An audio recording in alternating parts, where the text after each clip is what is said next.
د قرآن کریم تفسیر ختم وکړي. حضرت مولانا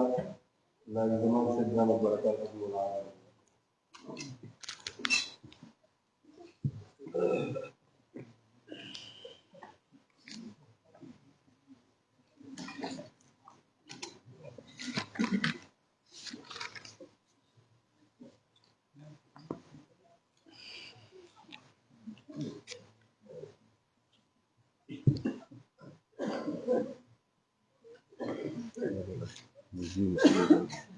لما आवाज तेज ده وش لما نزيد بشوف سهل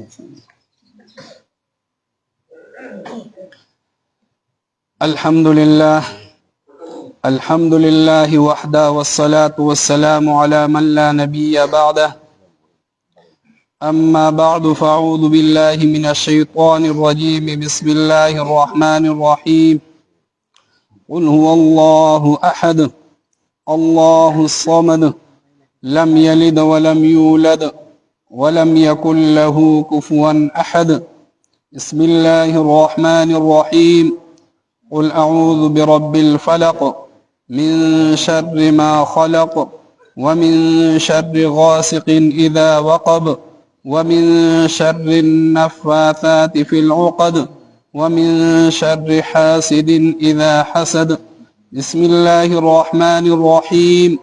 قل أعوذ برب الناس ملك الناس إله الناس من شر الوسواس الخناس الذي يوسوس في صدور الناس من الجنة والناس. صدق الله العظيم. انتهائی واجب الاحترام علماء کرام او زما په دین منی مینو مسلمانانو رونو، دا ستاسو خوش قسمتی دا چې الله جل جلاله خپل کلام تکین ولی او د مولانا صاحب په ذریعہ باندې الله جل جلاله تاسو ته د کلام پوهه راکړه. قرآن مجید دا د هدایت یو ډیوه ده، سو کوم چې دې سره نږدې کیږي روښانه کیږي او په هر دور کې د قرآن مجید تعلیماتنا ځان خبرول دا ضروری دي. دا زمونږ د مذهب کتاب دی او دا د ټولو احکاماتو د پاره جړله د بنیاد دی. لہذا د دې د وجنا قرآن مجید ته نزدېکت دا ضروری دی. د هر فتنې نه، د هر مسلې نه، د هر پریشانۍ نه خلاصې چې بنده مومي هغې د پاره د رب کلام دی. د مسلمان د ذلت او د رسوایۍ ذریعه هم دا ده چې د خپل رب کلام پریږدي او په نورو څیزونو کې اخته شي، نو بیا د ذلت سره تر مخه شي، پریشانو کې اخته شي او بیا چې کله ښه پریشان شي نو بیا علماو پسې منډې وایي یره جي دا پریشانی ده، دا پریشانی ده. که چېرې مونږ د الله کلام ته کېناستو او د الله کلام له مو وخت ورکو نو بیا به الله جل جلاله دنیا آخرت خوشحالی مونږ ته راکړي. بہرحال دا تفسیر دا د قرآن مجید خدمت ته الله جل جلاله په خپل باندې وعده کړی دا چې قرآن مجید دا مونږ نازل کړی دا او مونږ به حفاظت کوو. بعض خلق الله جل جلاله د خپل د کلام په خدمت کې ولګي، بیا کلام الفاظ هم دي او معانی هم دي. څه خلق داسې وي الله جل جلاله د قرآن مجید د الفاظو په خدمت کې ولګي، قاریان صاحبان حافظان دوی د قرآن مجید د الفاظو حفاظت کوي. قرآن مجید خپل سینې ته کوس کی او د شورونه تر اخر پورې مکمل وته یاد وي. او څه خلق داسې دي چې الله جل جلاله د قرآن مجید د معانی او د علومو د پاره داغه خدمت لپاره استعمال کی. علماء کرام، شیوخ حضرات او مفسرین دا الله جل جلاله دغه خدمت کې لګولې دي. دا د قرآن مجید د معنی تحفظ کوي. اصل معنی او مقصد کم چې پیغمبر پاک صلی الله علیه وسلم بیان کړی دی او حضرات او صحابه کرامو یاد کړو بیا امت ته نقل کړی دی، هغه بیانوي چې د پاره د دې چې دا قرآن مجید په باره کې مونږ څوک دوکه نه کي. په دې بنیاد باندې چې آیتونه خو به زمونږ د قرآن وایي او معنا او تفسیر به د خپل عقل په بنیاد باندې وکي، نو مسلمانان چرته گمراه نشي، دا هغه خلکو شکار ونه ګرځي. ځکه هر داسې قومونه او فرقې چې هغوی د مسلمانانو دوکه کولو کوشش کوي، نو په هغې کې د هغوی بنیاد دا وي چې هغوی به د قرآن مجید آیت وایي. او بیا زمونږ مسلمانان خو دې ته نه ګوري، ویا د قرآن مجید آیت وي او ترجمه یې وکړه او ډېر ښکلی تفسیر یې وکړو، نو هغه ته غریب ته پته نه چې دا ترجمه د صحیح وکړه که غلطه یې وکړه. آیا پیغمبر علیه الصلاة والسلام یا د صحابو نه یا مفسرینو نه دغسې نقل لکه نه د ځانه یې وکړه؟ نو کله چې هغه د دې نه پوه ني، نو غریب د هغې خلکو شکار شي او بیا په بله لار باندې لړ شي او ګمراه شي. الله تعالی دې زموږ د ټولو د ایمان حفاظت نصیب کی. بهرحال د وخت نزاکت ته به هم ګورو او عام فهم خبرې به وکړم، عامه د علماو د طلباو کوم عمیقې او جوړې خبرې دي هغه به نه کوو، ځکه اکثر عوامو محفل دی، ټول عوام حضرات دي، علماء کرام نه معذرت سره عامه خبره به کوو انشاءالله. دا لومبنۍ صورت چې کوم ما ولوسته سورة الاخلاص، دې ته سورة التوحید هم وایي. دا قرآن مجید کې اخیرنی 3 سورتونه ما ولوستل، نو په دې کې لومبنۍ دا دی سورة الاخلاص. دا سورت الله جل جلاله ولې نازل که په پیغمبر پاک صلی الله علیه وسلم باندې؟ نو روایات 2 قسمه موجود دي او در مسور وغیرہ غیر اغسطی دي. یو کې دا راځي چې پیغمبر علیه الصلاة والسلام نه مشرکین مکه دا سوال وکړو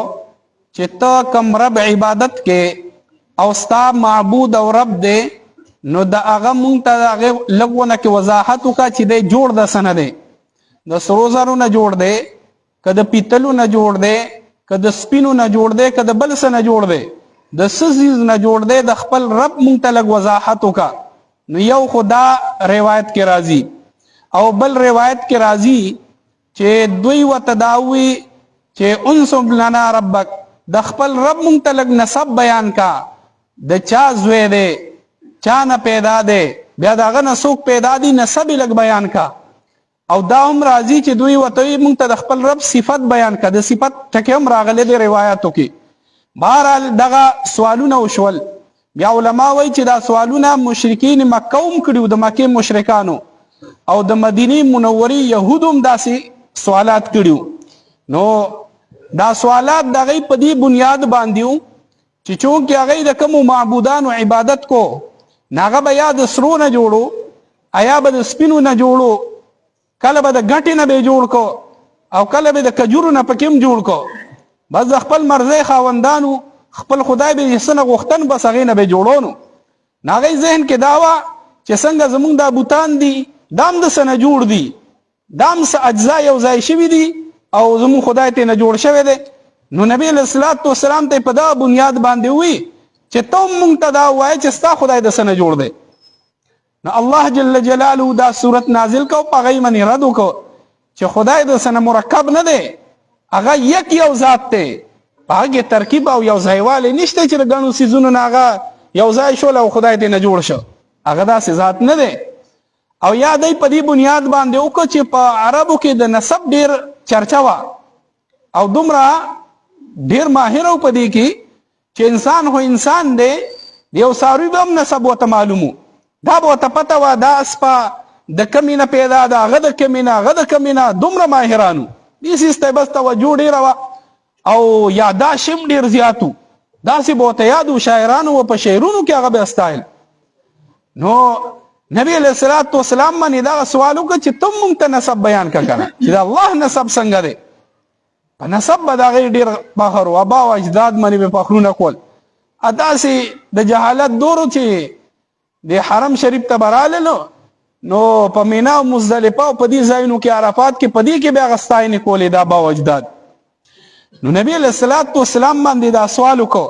الله جل جلاله د دې ټولو سوالاتو جواب په داسې انداز وکړو چې تا قیامت به ورته خلک حیراني. الله جل جلاله دا سورت کریمه نازل کو. الله تعالی فرمایل بسم الله الرحمن الرحیم قل او یا پیغمبره هو الله شان دا دی چې الله احد یک یو دی. قل وی او یا پیغمبره. علما وایي چې دې کې اشاره ده د خبرې طرف ته چې پیغمبر علیه الصلاۃ والسلام د الله تعالی د طرفه را لېږلی شوی پیغمبر دی، د ځان نه دا خبرې نه کوي. ان هو الا وحی یوحى. دا دی چې سوی دا خو د الله تعالی د طرفه وحی کولی شي. نو قل کې اشاره وکړه دغې خبرې طرف ته چې دا د الله پیغمبر دی. نو چې څوک د الله پیغمبر نه مني نو دی به دار اسلام نه بیا خارجي، ځکه دا د الله پیغمبر دی. نو قل ووایه پیغمبره هو الله شان دا دی چې الله احد یک یو دی. الله دا د الله تعالی ذاتي نوم دی. او ګوره دا داسې د الله تعالی عجیبه نوم دی که نه. هر نوم نه چې یو یو ټکی لره کې که نه هغه خرابېږي، هغه خرابېږي. یو یو ټکی تن لر کو نو کمیږي به، معنی کې به هم فرق راځي، خرابېږي به. او د الله جل جلاله داسې نوم دی چې که یو یو ټکی تن لر کې او مخکې الله تعالی تنه موجود، هغه تنه مراد دی. لکه الله دی الف تنه لرګه نو لله شو، لام تنه لرکه له، لا بل لام تنه که هو، بس ټول هغه داسې عجیبه نوم دی د الله تعالی. په هیڅ حالت کې د الله تعالی نه علاوه نور څوک تر مراد کېدی هم نشي او معنی هم خرابېدی نشي. او دا اسم ذاتي دی الله تعالی. الله چاته وایي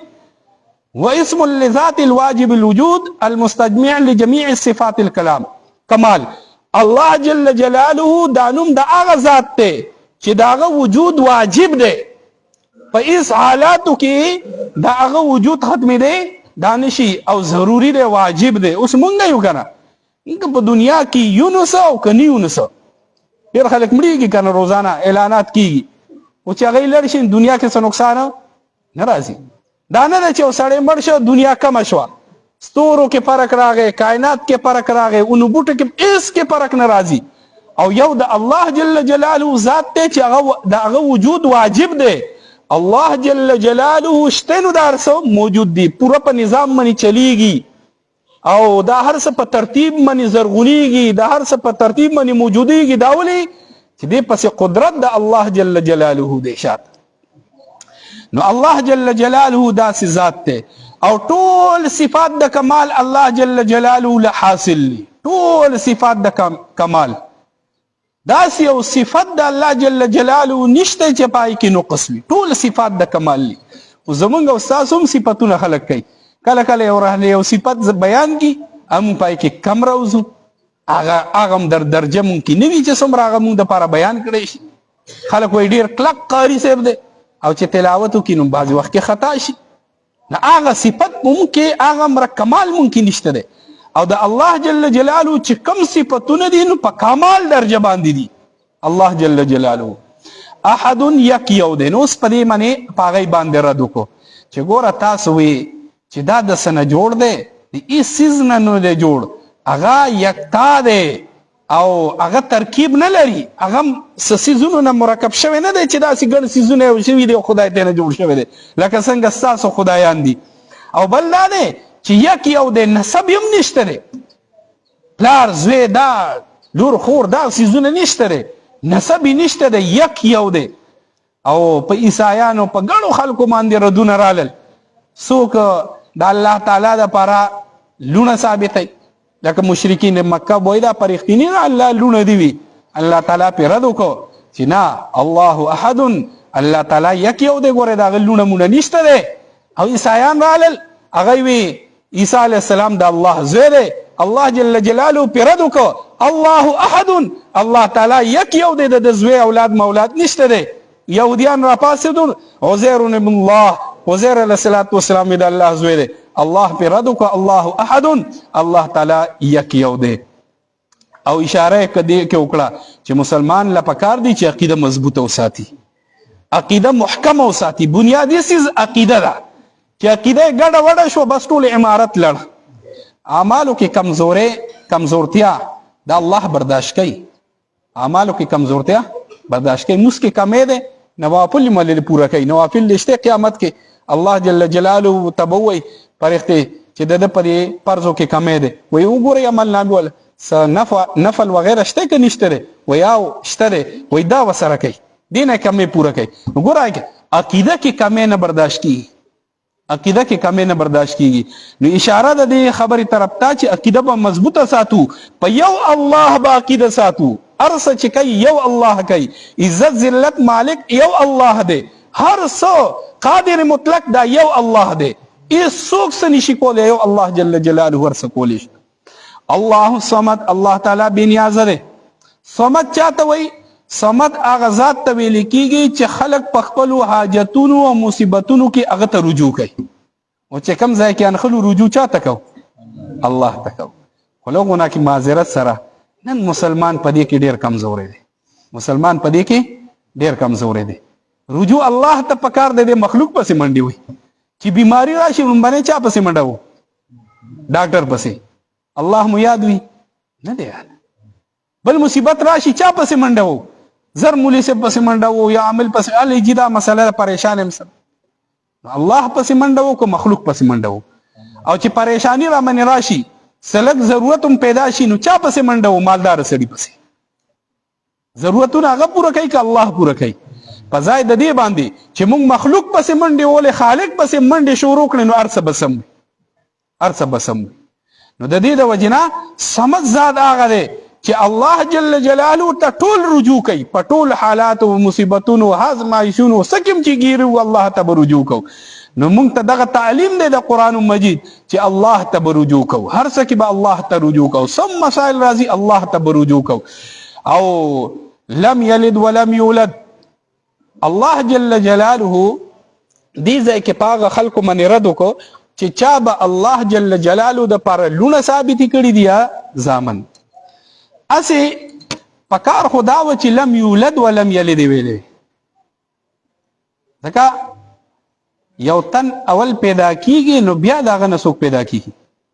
دا څه خونی چې اول ته نسوک پیدا شي بیا دې پیدا شي دا څه چرته نه دي شي دا خو محال خبرې دي خو چون کې مفسرین حضرات ذکر کوي چې د خلقو داسې جهل خو کړو چې الله د پاره لونه او زامن دا خو ثابت کړي خو چا دا نو ویلي چې دا الله تعالی پلار مشته پلار ولا چانو ویلې نو قران مجید هغه خبره تاو قتل الله جل جلاله د هغه مطابق د آیتونه لم یلد ولم یولد نه زی ګول کړي دی نه د چانه زیږیدل یعنی نه د چا زوی دی نه د چا پلار دی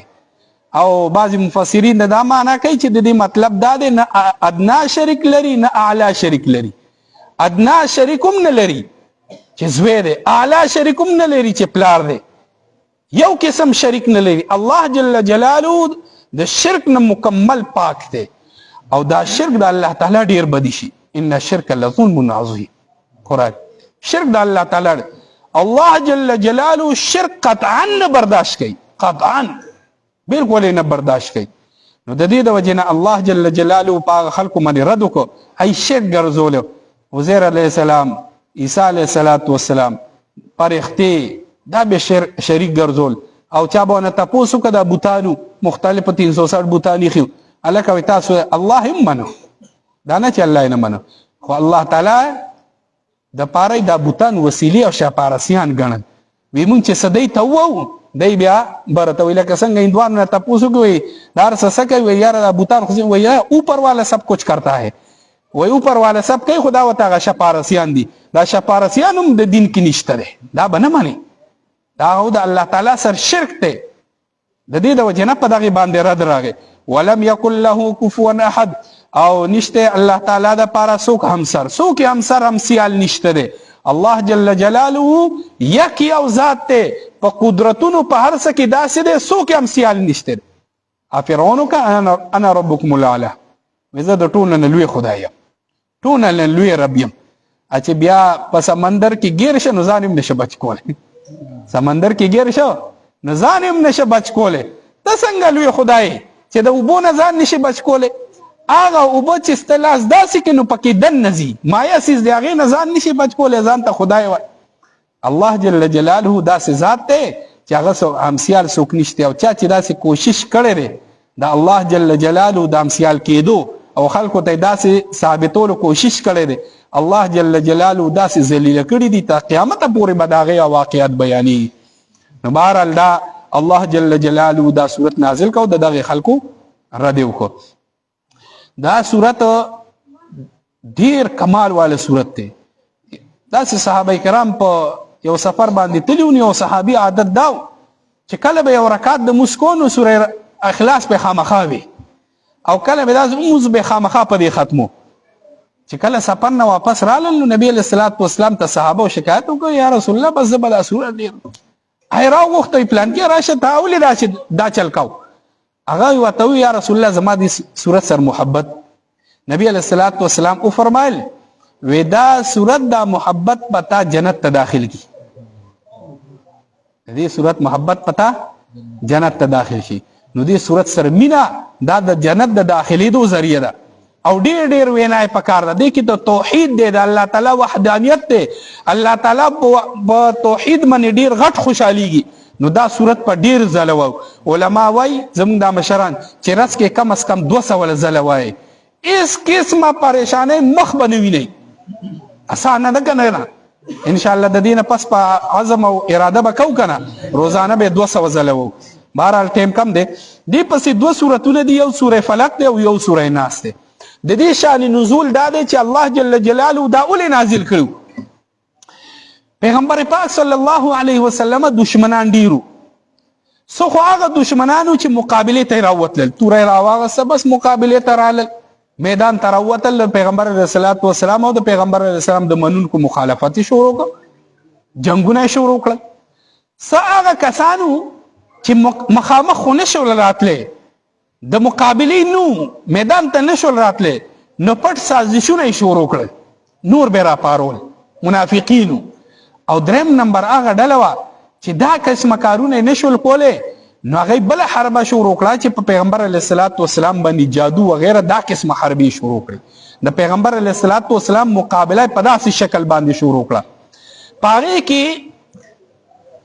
یو تن دی لبید ابن عاصم، څوک وایي دا یهودي و، خو څوک وایي چې نه دا یهودي نه و، د هغوی حلیف و او منافق رزیل و بیکاره. دا او د لونو په پیغمبر علیه الصلاۃ والسلام باندې جادو کړی او د هغې دپاره د پیغمبر علیه الصلاۃ والسلام د ګیرې مبارکې ویښته او د منګزې غاښې را پیدا کړي. په کومه منګزه به چې پیغمبر علیه الصلاۃ والسلام ویښته منګزول، د هغې غاښې را پیدا کړل او په هغه غاښو کې دا ویښته به تاول او غوټې به ورکولې او جادو به کو. او د ویښته دا غوټه داسې چې دا کلاول ډېر ګراني. موږ نن سبا عامې غوټې هم نشو کلاولی، الله دې معافي وکړي، خو لکه دغه بیا ډېره ګراني، دا ډېره ګراني. نو 11 غوټې ورکړې وي او په هغې کې خپل جادو کړی په پیغمبر علیه الصلاۃ والسلام باندې د هغې اثر و. اوس دا مسله ده چې پیغمبر علیه الصلاۃ والسلام او نور انبیاء کرام دی باندې بیماری راتلی شي، تبه پې راتلی شي، زکام پې راتلی شي، دارنګې بله بیماری پې راتلی شي، خو هغه بیماری چې هغه عیب نه ګڼلی کېږي. وړی هغه بیماری چې عیب نه ګڼلی کېږي، د سپکوالي او د ذلت والا نه وي، نو بیماری پې راځي. نو دا جادو دا هم یو بیماری وه په پیغمبر علیه الصلاۃ والسلام باندې اثر و. ډېر خلک وایي په پیغمبر باندې د دې اثر نو نه، باقاعده بخاري شریف کې روایت دی اثر په پیغمبر اسلام باندې، خو دنیوي کارونو کې او دینی کارونو کې نو. دا نه وه چې د جادو د وجې نه چې کوم وحي به راتله ایتونه به ګډوډ شول، نه، په پیغمبر علیه الصلاۃ والسلام دینی کارونو کې څه اثر نو، دنیوي کارونو کې اثر. ام المؤمنین حضرت عائشہ رضی الله تعالی عنها فرمایي وایي پیغمبر علیه الصلاۃ والسلام باندې دا قسمه اثر و چې روټۍ به خوړلې وه، وایي ما نه ده خوړلې، کله به خوړلې وه او کله به نه وه خوړلې، وایي ما خوړلې ده. یو کار به نه و کړی، وایي دا ما وکړه، او یو کار به کړی وه به تېنور، وایي ما نه دی کړی. دنیوي کارونو کې دا قدرې لغونه کې اثر پې راغلی په پیغمبر پاک صلی الله علیه وسلم. بیا یو ورځې نبی علیہ الصلوۃ والسلام د حضرت عائشہ رضی الله عنها تعالی عنها کور کې ملاسو خوب کې وته دوه پر اختیار یو سرته ودریدا دا خوب نبی علیہ السلام بیا بیان کوي دوه پر اختیار یو سرته ودریدا د سړو په شکل باندې یو خپو ته ودریدا وی دا سر والے د خپو والے نه تپوس کوي چې دی سړی له څه چللې وی هغه وته وی توبه په دمن جادو شوه دی نو هغه تن تپوس کوي وی چا په کړه دی وی لبید ابن عاصم او دا غلونو په کړه دی وی په سې کې کړه دی وی په مشتتن و مشاتتن په منګس کړي شو وختو او د ګمزي د منګزي پاغه خاخو کې په کړه دی وی په سې کې دی وی په بیر زروان کې زی اروان یا زروان دغه کویو پاغي کې د ګټ دلاندې پیغمبر علیه الصلاۃ والسلام چې خوب نویخ شو پیغمبر علیه الصلاۃ والسلام صحابه ته دا بیان کو او بیا صحابه کرام یو دوه ولېګل وی ورشي دی بیر زروان څخه او داغي کې ګټ دلاندې با داسې حالات کې دغه جمع وی د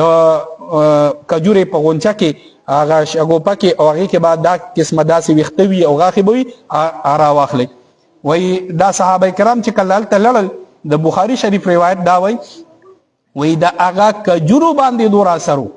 دا جادو کې اوس کوی کې خره ګډ دلاندې ا کجورو باندې دومره اثرو وی تا بوي چې د شیطان سرونه دي دا سي اثرو په هغه صحابه کرام لړل هغه ټلری کا هغه راوخ کله الله جل جلاله دا سورتونه نازل کړل پیغمبر پاک صلی الله علیه وسلم یو آیت په لستو یو غوټه بکولاوی دلا یو اولس آیتونه پوره شول یو اولس غوټه کولاو شي روایت کې راځي پیغمبر علیه الصلاۃ والسلام دا بدن داسې کولاو شو لکه اوخ چې د خپل رسونه کولاو شي داسې کولاو شو نو پیغمبر علیه الصلاۃ والسلام باندې دا آیتونه نازل شول او دغه جادو اثر تن الله تعالی ختم کو نو دغه دوا سورتونه الله تعالی نازل کړ بسم الله الرحمن الرحیم قل وایت پیغمبر اعوذ د پنانیوم برب الفرق پرب د سبا سره فلک معنا شلیدل دا سبام داسي تیارو شلیږي پلک روخانه سبا ته ناروزی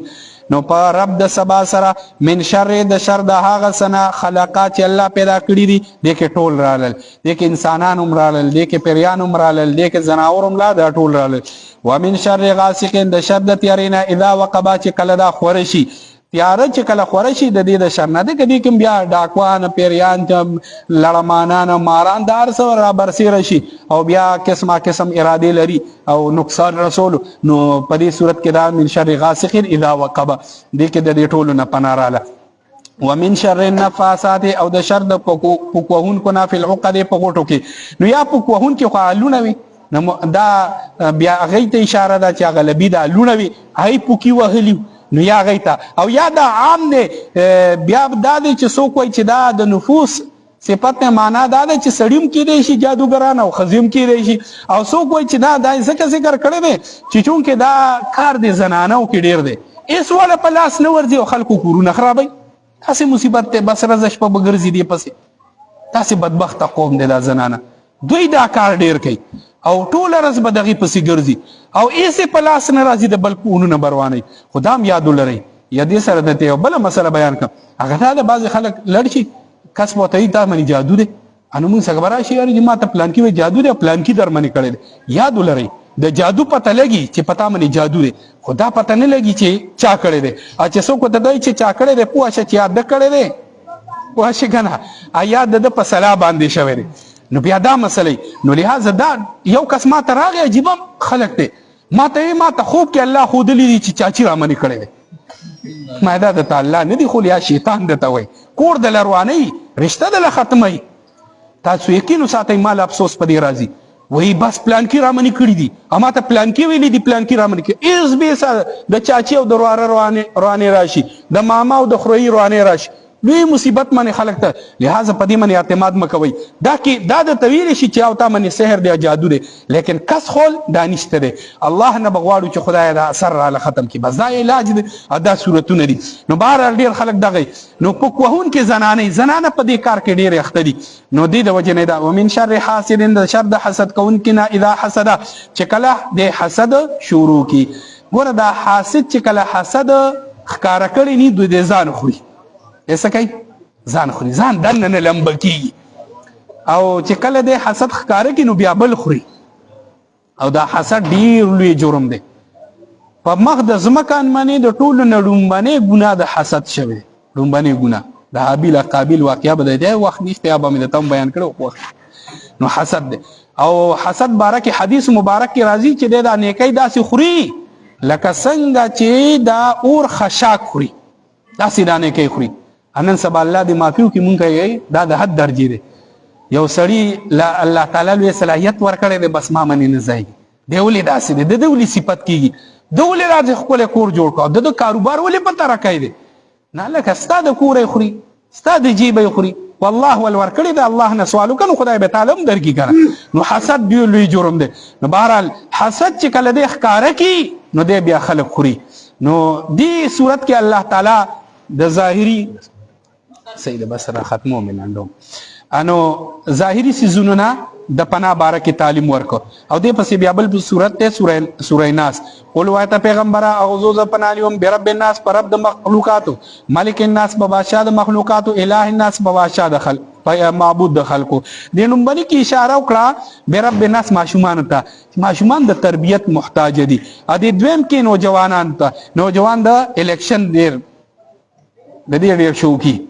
بس پاس پشم کورسای به یاغ به دا به نه دته د کی اشاره وکړه دیتا او الہ الناس کې مشران ته چې مشران ته پکار دادي چې په دغه عمر کې تش عبادت تکارو کی بس دې تفسیری نه کوي نیوز دی نه وي سحر د ایران او د اسرائیل فیصله نه کوي او د افغانستان او پاکستان دې د رب کلام تکینی دې د الله ذکر تکینی د جمعات کې نپلونو تکارو وي دې بس دې ته واست متوجي شي دې اجرو کې دغه ناسو د پاره دی اوس نه دی نو لہذا دې کې د اشاره وکړه من شر الوسواس الخناس د شر د وسوسې اچونکو الخناس په شاکیدون کې شیطان یادې دا شیطان ډیر دله دی او چې څوک د شیطان ملګری دی هم دلګان دي هغه هم دلګان دي تاسو په دنیا کې وکړل هغه وخت نه زما د صحابه کرام وړاندې چې کوم هغه خو چې سکړی دي نو هغه خو تاریخ کې بیانېږي دا اوسنی دور کې شل کاله امریکا دی روا او ظلمونه زیاتی اخر کې کډې بار کړي او تختیدل ولې د شیطان ولا خلق دي او کم چې د رحمان ولا خلق دي ټینګ ولاړو بغیر د وسایل ولاړو نو کم چې د شیطان منون کې دي هم دلګانی ځکه شیطان دلره نو چې کله بانک شروع شي نو بس تخت ملکونه پناه کوي نو چې کم ذات دلوي هغه سره چې واسطي وي نغم د دلم الګرم دلینو بس الله دې معافيو کې الله دې ته مونږ وساتي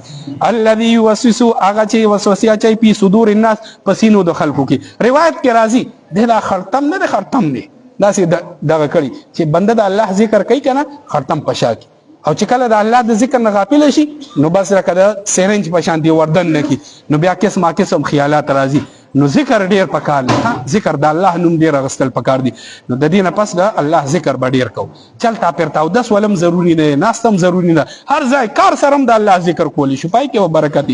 بارات مینا جنت والناس کدا پیریانو نوی او کې انسانانو نوی نو کله کله دا شیطانان پیریانو دي هغه هم دا او کله کله انسانان وي خکار بکیا بل زمون کلی کې او کاسو نه سلام یاشتو زتیا مور وته نه بزي او زاده والناس کراله خدای دې پوها کړ زوی دې نو چرته قیمتي بشي وخت به قیمتي شي سړی زوی بته اوس مور وته نه بزي دارنګ قرآن ته مولوی صاحب سکی پرې د مړو مولیانو تسلا کړي ادا خلق د مولیانو لري کو دا من الجنه والناس سره پیریانو نه وي سره انسانانو نه نو دا دوه صورت دا ډیر اهم دي بهرال دي کې نور ډیر خبري وي هغه ما پرې خو دي اجمالا می دوره خاکسته او ذهن تراوسه او د دې دوه صورتونو ډیر برکت ته سحر ما خام بداویل غواړي مصپسهم د دې ذکر هم راغلی دی هر ماخام مصپسي او سحر مصپسي درې زله او د نبی اسلام معمول مبارک دا پیغمبر علیه الصلاۃ والسلام به چود کېدو دا به تاک زله وي دا به او داسې به پټول بدن چې کوم ځای ته بلا سره رسیدو نو راکاږي به چې کله په مرض الوفات کې ډیر سخت بیمارو نو لاسونه طاقت نو نبی رسول دوره کمزور شو عائشہ رضی الله تعالی عنها فرمای چې ما به د دوه صورتونه وي او په لاسونو به شکر اخ لاسونو نبی صلی الله علیه وسلم بدن مبارک په میراخ کړ نو دا زموږ استاد سره بار دا عمل چې ودکیږي نو دا وای او داسې شوب کوي او داسې په ځان باندې راکاږي آیت الکرسی وسره وای تاسو د بدن حفاظت تاسو د مال حفاظت تاسو کور حفاظت دا به ارسوي زموږ د چم کې ځل غلا شو د اخیری خبره کو نو سار لچ زرا پاسه موږ نه رااله پولیس نو کسانو راتوي ها مولوی صاحب زمونږه گاونډي دی او بیګا چې کوم دی دا چل شو مولوی صاحب خبروم نه ما وته مې د الله بندګانو مونږ داسې بېغمه ودیو که نه ما که تو پې راته خلاصې کړي که نه پاسونه او ما مونږ په الله باندې اعتماد دی مونږ آیت الکرسي وو ورپسې 2 سورته وو بېغمه وده شو هغه رب مو حفاظت کوي تاسو ظالمانو نو دا سورتونه نه وایئ په مخلوق مو یقین دی نو بس ټوله شپه څوکیداري وکړئ او سره د هغې نه پیل شئ دوکان یې دنوالی دی نو بهرحال د دې به اهتمام کوو که نه الله تعالی دې دا ختمونه په خپل بارګاه کې قبول و منظور کړي الله تعالی دې د مولي صاحب محنتونه او ستاسو دا ناسته الله تعالی په خپل بارګاه کې قبول منظور کړي واخر دعوانا الحمدلله رب العالمین دعا مولي صاحب تاسو کوي مختصر دعا مقدور شریف اللهم صل على محمد وعلى ال محمد كما صليت على ابراهيم وعلى ال ابراهيم انك حميد مجيد ربنا اتنا في الدنيا حسنه وفي الاخره حسنه وقنا عذاب النار یا الله دا کم ترجمه ختم وشي یا الله په خپل بارګه کې دا قبول او منظور کړي د مولوی صاحب دا مهنت په خپل بارګه کې قبول او منظور کړي کم حضرات ته بہت ناس یا الله دا غي ناس په خپل بارګه کې قبول منظور کړي کم حضرات دي اوس محفل دراغلي دي یا الله د دې را خپل بارګه کې قبول او منظور کړي او یا الله د دې محفل په برکت سره قرآن علم مونږ ته نصیب کړي د قرآن ترجمه مونږ ته اسانه کړي قرآن باندې پوهه را ترا کړي او یا الله په قرآن باندې عمل کول کې مو جوړ کړي او یا الله د قرآن مجید په برکت سره حاضر مجمع کې د چا چې څومره شرعي حاجات خپل درنه پوره کړي یا الله څومره چې پریشانۍ ختم کړي د چا چې اولاد نشته نیک عمل صالح اولاد نصیب کړي چا زنانه اولاد نشته زنانه اولاد نصیب کړي چا نارینه اولاد نشته نارینه اولاد نصیب کړي چا اولاد شته خو تابعدار نه دی الله د مور او پلار لپاره تابعدار کړي یا الله د مور او پلار لپاره د سرګو یخواله کړي یا الله چا مې چې قرضونه دي په خپل فضل او کرم سره قرضونه ختم کړي یا الله چې څومره بیماران دي په مقدس مکه مسلمانان یا د حاضر مجمع کې ټولو بیماری په خپل فضل او کرم سره ختم کړي یا الله زموږ روحاني بیماری هم ختم کړي زموږ جسمانی بیماری هم ختم کړي او یا الله د چا چې خپل کورونه نشته ذاتی کورونه نصیب کړي یا الله چا خپل کورونه وی یا الله پتنګ دي فراخ کورونه نصیب کړي چا کاروبارونه دي حلال روزګار د ټول نصیب کړي په کاروبارونو کې برکت نصیب کړي یا الله چې څوک په حالت د سفر کې دي کله دین د پاره دي کله حلال مال د ګټلو د پاره دي د سفر د صعوبت نه وساتي او یا الله د سفر د مشقت نه وساتي او یا الله حلال روزګار د ټول نصیب کې یا الله چې څوک د دین کار کوي او یا الله طریقې د شریعت مطابق ته یا الله دا غي مهنتونه خپل بارګاه کې قبول او منظور کې یا الله ثمره او نتیجې په مرتب کې او یا الله رڼاګانې ته خوري کې یا الله ضرورت خپل درنه پوره کې کم مجاهدین مجاهدات اعلی کلمت الله د پر جنگي حامی او ناصر شي مهنتونه بارور کې فتح او نصرتونه نصیب کې او یا الله چې کم ضرورت دي خپل درنه پوره کې څومره مجاهدین مجاهدات عام مسلمانان اندرون ملک بیرون الملک چرته هم جیلونو کې د خدای ټولو ته رهایی نصیب کې او یا الله چې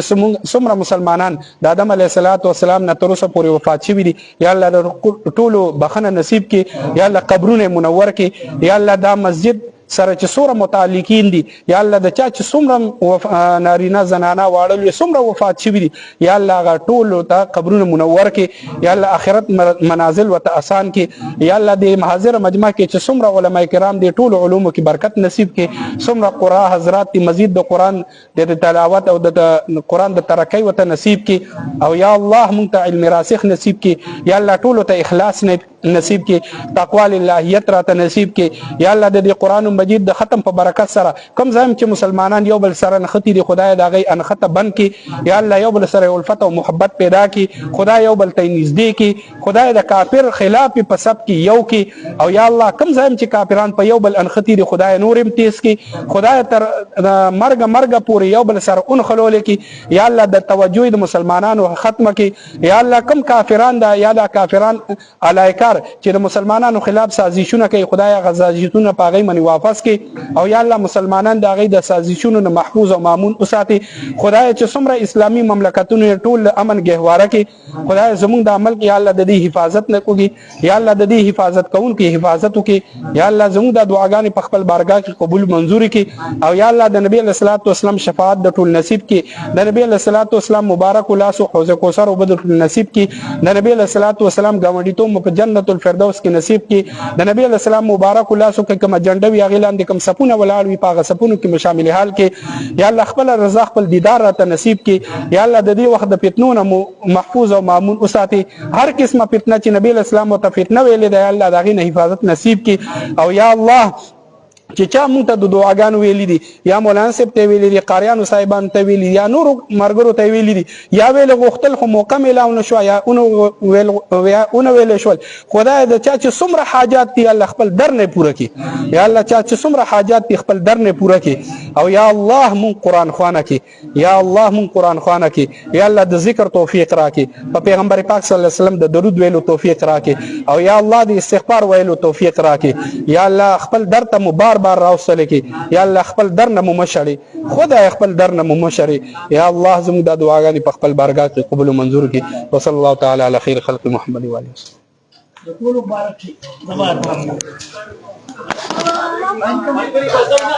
مبارک